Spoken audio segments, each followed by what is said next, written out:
Hi guys, आप लोगों से दोबारा मिलके खुशी हुई। तो चलिए अपने नेक्स्ट चैप्टर को स्टार्ट करते हैं। पिछले चैप्टर में हमने देखा था कि हमारे जांग यांग का दोस्त कहता है, तुम्हारी हिम्मत कैसे हुई स्मोकिंग करने की? मैंने नोटिस बोर्ड देखा, क्या आपको निकाले जाने का डर नहीं? ये सुनने के बाद हमारा जांग चिढ़ते हुए कहता है, तुम मुझे गुस्सा मत दिलाओ। उसके बाद 7 चैप्टर का स्टार्ट होता है। हमारा जांग यांग एक नोटिस बोर्ड को लेकर खड़ा हुआ था और हमारा जांग का दोस्त वहाँ पर 2 लड़कियाँ खड़ी थी। उन्हें कहता है, अगर आप इधर से गुजर रहे हैं तो इसे देखना ना भूलें। आपकी आँखों के लिए कुछ सुंदर है। उसके बाद हमें हमारा जांग यांग दिखाया जाता है जो नोटिस बोर्ड लेकर खड़ा हुआ था। वो काफ़ी ज़्यादा ब्लश कर रहा था क्योंकि उसे काफ़ी ज़्यादा एम्बैरेसमेंट फील हो रहा था। उसने जो बोर्ड लिया था उस बोर्ड में लिखा था, मैं गलत था, मुझे किसी को नहीं मारना चाहिए था। पीछे से हमारा जंग का दोस्त का आवाज़ आता है, क्या? वो लड़कियों को आवाज़ आता है क्या? वो दोनों वो हंसने लगती हैं और कहती हैं, वाओ वो कितना एडोरेबल है, बहुत प्यारा है। क्योंकि हमारे जंग ने बनी हेयर बैंड पहना हुआ था। उसके बाद हमारा जांग अपने दोस्त को चिल्लाते हुए गुस्से में कहता है अपने मन में ही, तुम इस जीवन में तुम्हारे बाल कभी नहीं आएंगे। क्योंकि हमारे जांग यांग का दोस्त टकला था, इस वजह से टोपी पहनता है। और हम देखते हैं कि हमारा जांग यांग का दोस्त उसकी तस्वीरें खींच रहा था। दूसरी तरफ हमारे टीचर हमारे मिंगजू को डांट रहे थे। वो टीचर वही टीचर थे जिसे हमारा जांग यांग बौना बुलाता है। वो टीचर गुस्से में हमारे मिंगजू को डांटते हुए कहते हैं, क्या आपने मुझसे वादा नहीं किया था कि आप जांग यांग को मुसीबत में नहीं पड़ने देंगे? ये सुनने के बाद हमारा मिंगजू कहता है, मैं आपसे माफ़ी मांगना चाहूँगा। ये सुनने के बाद टीचर चिल्लाते हुए हमारे मिंगजू के चिल्लाते हुए कहता है, जांग यांग ने बच्चों को भी मारा, तुम उसकी रक्षा करने पर क्यों जोर दे रहे हो? वह तो बेकार है। तो हमारा मिंगजू टीचर को कहता है, आपका उसका ऐसा इरादा नहीं था, यह उसकी गलती नहीं है, आप चाहे तो मुझे सज़ा दे सकते हैं। ये सुनने के बाद टीचर और गुस्से में कहते हैं, तुम जानबूझकर मेरे लिए चीज़ें मुश्किल बना रहे हो। उसके बाद वो हमारे जांग यांग को ताना मारते हुए कहते हैं, वो बदमाश वाकई मुझे खास वो वाकई है कुछ खास है। जब भी वो मुसीबत में पड़ता है हमेशा तुम्हारे पीछे छिप जाता है। मैं क्या कहूँ? और ये बातें जाके हमारे जांग यांग के सर पे बहुत ज़ोर से पड़ता है। और हमारा जांग काफ़ी ज़्यादा गुस्सा होता है। वो तुरंत हमारे टीचर को चिल्लाते हुए कहता है, क्या मतलब है तुम्हारा बौने? हमारा जांग हमारे अपने टीचर को बौना बुलाता है। वो कहता है, क्या मतलब है तुम्हारा बौने? उसके पीछे कौन छिपा है? किसी उसकी मदद की ज़रूरत है। और टीचर स्माइल करते हैं। उनका इरादा पूरा हो गया था हमारे जांग को गुस्सा दिलाने की। उसके बाद जांग यांग हमारे मिंगजू पे गुस्सा करते हुए कहता है, मेरी बात सुनो, मैंने कभी नहीं चाहा कि तुम मेरी मदद करो और मुझे तुम्हारी मदद नहीं चाहिए। तुम कौन हो? अपने काम से काम रखो। ये सुनने के बाद हमारा मिंजू कुछ नहीं कहता, बस वो देख रहा था गुस्से में। फिर हमारा जांग यांग हमारे मिंजू को मिडिल फिंगर दिखाते हुए कहता है, क्या आपको लगता है कि आपके ऐसा करने से मैं आपका आभारी और आज्ञाकारी हो जाऊंगा? तुम जैसे कि तुम जैसे किसी व्यक्ति से ऐसा कौन चाहेगा? ये कहते हुए हमारे मिंजू को मिडिल फिंगर दिखाता है और हमारा मिंजू गुस्से मुंह से देखता है। फिर हमारा जांगन कहता है, भले ही मुझे निकाल दिया जाए फिर भी यह आपका कोई काम नहीं है, इससे आपका कोई मतलब नहीं है। और हमारा मिंगजू काफ़ी ज़्यादा गुस्सा हो गया था। वो गुस्से में हमारे मिंगजू को हमारे जांग को देखता है। हमारे मिंगजू की आंखें तो देखो।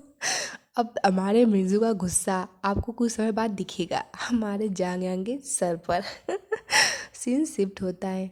हम देखते हैं हमारे जांग यांग और हमारे जांग यांग के दोस्त को, वो दोनों कैफेटेरिया में खड़े हुए थे। हमारे जांग यांग का दोस्त कंफ्यूज होते हुए कहता है, मॉनिटर साफ तौर पर आपको सज़ा वापस लेने में मदद करने की कोशिश कर रहा है।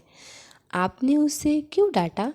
आपको वह मिला जिसके आप हकदार थे, क्योंकि हमारे मिंगजू ने हमारे जांग यांग को एक घुमा मार दिया था सर पर, जो आपको उसके सर पे दिख रहा होगा। हमारा जांग यांग गुस्से में कहता है, मैं उसके इस रवैये को बर्दाश्त नहीं कर सकता। मैंने उससे मदद नहीं मांगी। उसके बाद हमारा जांग यांग फिर कहता है, मैं किसी का कर्जदार नहीं होना चाहता, खासकर उसका। ये सुनने के बाद हमारा जांग यांग का दोस्त हंसते हुए कहता है, तो फिर तुम्हें 250 युआन लौटाने चाहिए जो मैंने तुम्हें पिछले महीने उधार दिए थे। ये सुनने के बाद हमारा जांग यांग पसीना पसीना हो जाता है। वो घबराते हुए कहता है, ठीक है, पैसे मिलते ही मैं तुम्हें पैसा लौटा दूंगा। पीछे से एक लड़की कहती है, आह क्या बकवास है। उसके बाद एक लड़की और एक लड़का आपस में बात कर रहे थे। हम देखते हैं हमारा जांग यांग और हमारा जांग का दोस्त वहाँ कैफेटेरिया में खड़े हुए थे। वहाँ पर नोटिस बोर्ड में लिखा था, केवल 2 कटोरे बचे हैं, मतलब नूडल्स के 2 कटोरे बचे हैं। उसके बाद वो लड़की कहती है, मुझे जो ठंडे नूडल्स चाहिए थे वे बिक चुके हैं, चलो चलें। आह, काफ़ी ज़्यादा सैड हो गई थी। फिर वो लड़का कहता है, आह मैं सामने वाले आदमी को जानता हूँ, एक सेकंड रुको। ये कहते हुए हमारे जांग यांग के पास चला जाता है और हंसते हुए हमारे जांग के कंधे पे हाथ डालता है और कहता है, याद है भाई, क्या तुम लोग नूडल्स छोड़ सकते हो? मैं तुम्हें 2 गुना पैसा दूंगा। ये कहते हुए हंस रहा था और हमारा जांग यांग गुस्सा होते हुए कहता है, फक ऑफ। ये सुनने के बाद तो वो लड़का भीगी बिल्ली बन जाता है। वो कहता है, क्या क्या? लेकिन मुझे बेंगवान ने मुझे बताया था कि तुम पहले काफ़ी आज्ञाकारी थे। बेंगवान वही लड़का है, वो पीले बालों वाला लंबे हेयर वाला लड़का, उसी का नाम है बेंगवान। फिर वो घबराते हुए कहता है, शांत होने का दिखावा मत करो, पैसे ले लो और चले जाओ। ये सुनने के बाद हमारा जांग वैसे ही बहुत ज़्यादा गुस्से में था। तभी सामने से आवाज़ आता है, नूडल्स तैयार हैं। ये कहते हुए 2 कप नूडल्स टेबल पे रख देते हैं। तभी वो लड़का चिल्लाते हुए कहता है, अरे ये मेरा है, इन्हें मत ले जाओ। ये सुनने के बाद हमारे जांग को इतना ज़्यादा गुस्सा आता है, इतना ज़्यादा गुस्सा आता है कि मैं क्या कहूँ। हमारे जांग को दोस्त को भी गुस्सा आता है। वो मन में कहता है, उसको क्या हुआ है।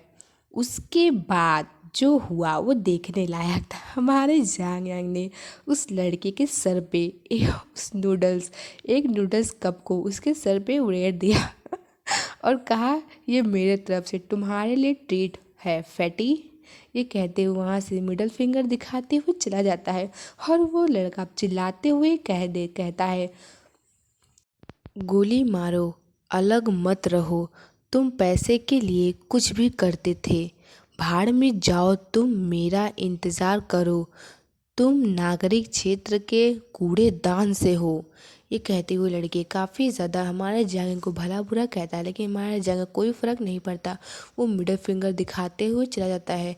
हमारा जांग का दोस्त कहता है, हे हैंडसम। ये सुनने के बाद वो लड़का गुस्से में पीछे मुड़ते हुए कहता है, क्या? उसके बाद हमारे जांग का दोस्त भी वो दूसरा नूडल्स का कप उसके मुंह पे मारते हुए कहता है, अब ये मेरे तरफ से तुम्हारे लिए ट्रीट, आपका स्वागत है। वो लड़का कहता है, जब कुछ कह ही नहीं पाता फिर उसके बाद हमारा जांग का दोस्त कैफेटेरिया से निकलते हुए कहता है, जांग यांग रुको, मेरे लिए रुको। और हम जांग को देखते हैं जो सीरियस दिखने की कोशिश कर रहा था। उसके बाद हमारे जांग का दोस्त हमारे जांग से कहता है, यह तो बहुत बढ़िया था यार, सो कूल। उसके बाद वो फिर हमारे जांग से कहता है, आप क्यों नहीं। उसके बाद वो घबराते हुए कहता है कि कुछ कुछ कहो क्योंकि सामने हमारा मिंजू आगे खड़ा हो गया था। हमारा मिंजू तो कुछ नहीं कहता, वो बस उन्हें देखता है और वहाँ से वो हमारे जांग को देखता है काफ़ी गौर से। उसके बाद बिना कुछ बोले वो हमारे जांग से बगल से निकल जाता है। हमारा जांग उसे देखता है, लेकिन हमारा मिंजू वहाँ से चला जाता है। उसके बाद हम देखते हैं कि हमारा जांग का दोस्त घबराते हुए कहता है, अरे उसने तो मुझे बहुत डरा दिया था। तब हमारा जांग अपने मन में काँपते हुए कहता है, गोली लग गई। मैं तो बहुत डर गया, लगा कि फिर से पिटूंगा। उसके बाद हमारे जंग का दोस्त कहता है, लेकिन वो ऐसे ही चला गया, अविश्वसनीय है ये। ऐसा लगता है कि अब वह सचमुच तुम्हें अकेला छोड़ देगा। बधाई हो तुम्हें जांग यांग। ये सुनने के बाद हमारा जांग यांग कुछ नहीं कहता। उसके फेस को देखकर हम ये बता सकते हैं कि उसे ये सुनकर बिल्कुल भी अच्छा नहीं लगा कि हमारा मिंजू उस पर ध्यान नहीं दे रहा और उसे अकेला छोड़ रहा है। और हमारा मिंजू बिल्कुल, हमारा जांग बिल्कुल सैड हो जाता है, वो वहाँ से चलने लगता है। ये देखने के बाद उसका दोस्त पीछे से चिल्लाते हुए कहता है, रुको, मेरे लिए रुको, अचानक तुम क्या कर रहे हो। उसके बाद सीन शिफ्ट होता है। हम नेक्स्ट दिन दिखाया जाता है टीचर ऑफिस रूम, जहाँ पे दो स्टूडेंट को चिल्लाते हुए कहती हैं गुस्से में, पॉलिटिकल पॉलिटिकल टीचर कहती हैं, यहाँ भी ऐसा ही है। इंग्लिश टीचर चिल्लाते हुए कहती हैं, फिर से इस सेमेस्टर में उसने सिर्फ एक ही असाइनमेंट जमा किया है। तुम जांग यांग से कहो अब मेरी क्लास लेने की कोई ज़रूरत नहीं है। वो लड़कियां बेचारी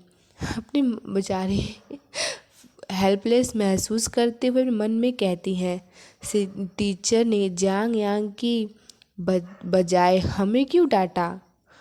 फिर वो लड़की अपने मन में कहती है, वह कितनी कष्टकारी है। उसके बाद हम देखते हैं वही येलो हेयर वाला, लंबे हेयर वाला लड़का बैंगवान। वहाँ पीछे से आवाज़ आता है, शिट, मुझे छोड़ दो, तुम क्या कर रहे हो। फिर हमारा बैंगवान कहता है, यह लाइब्रेरी है, उससे कहो कि अपनी आवाज़ धीमी रखे। वो लड़का वही था जो हमारे जांग यांग को भला बुरा कह रहा था कैफेटेरिया में, जिसने हमारे जांग यांग से पंगा लिया था। हमारा बैंगवान कहता है, तुम। वो स्माइल कर रहा था। फिर वो लड़का चिल्लाते हुए कहता है, बैंगवान, तुम मेरे साथ ऐसा क्यों कर रहे हो, क्या हम दोस्त नहीं हैं। ये सुन के बैंगवान हंसते हुए कहता है, ओह दोस्त, तुम खुद को क्या समझते हो। तुम्हारी हिम्मत कैसे हुई ऐसी बात कहने की।